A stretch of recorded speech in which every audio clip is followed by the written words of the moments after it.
Naman kaya ang naatasang mag-share ng blessing sa ating madla. Let's watch this. What's up, madlang people? So, nandito pa tayo ngayon sa labas para maghanap ng madlang nagtitinda sa Tiangge para mabigyan natin ang total of 15,000 pesos. Kaya naman samahan niyo ako. Tara na, let's go! Dali! Hello po! Hi, ate! Ako si Sean at ako ay from It's Showtime! Anong ginagawa mo dito ngayon? Work po. Abang wala pa po school. Bakit ka nag-work dito?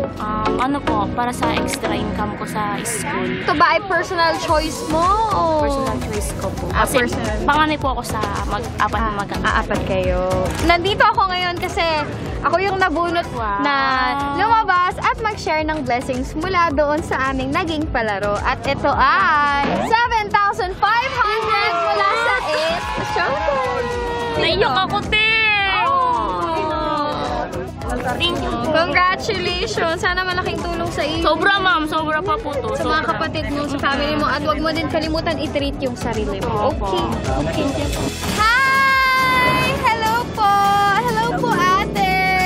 Ano pong pangalan niyo? Jonalyn Bernal. Jonalyn Bernal. At ako naman po si Sean Apo. Dominguez from It's Showtime! Oh, ganun naman ka, Showtime. Oo everyday. naman, yes. Talaga naman. Oh, ate, ito ba ay business mo? Sa iba to? Tindera na po. Oh, kung okay lang tanongin, kamusta ang kita niyo everyday? Okay naman po. Nakakaraos din po araw-araw. May asawa? Meron po. Living partner po. Tapos dalawa pong anak. Ano ang pinakamahirap na pinagdadaanan nyo sa buhay sa inyong mag-asawa? Uuwi ka pong pagod, tapos mag-aaskas ako pa po sa mga anak mo.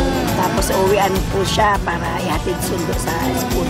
Eto naman ate, nabunot ako para mag-share ng blessings sa inyo. Munting blessings po na mula sa It's Showtime. At ito ay 7,500 mula sa It's Showtime para sa iyo, ate. Salamat. Deserve mo po yan. Maraming salamat po sa It's Showtime. Lahat po kami sumusuporta sa inyo palagi. Yes. So, saan mo po gagamitin yan? Pang ano po, bili ng school supply na anak ko at saka po pang araw-araw namin nagastos.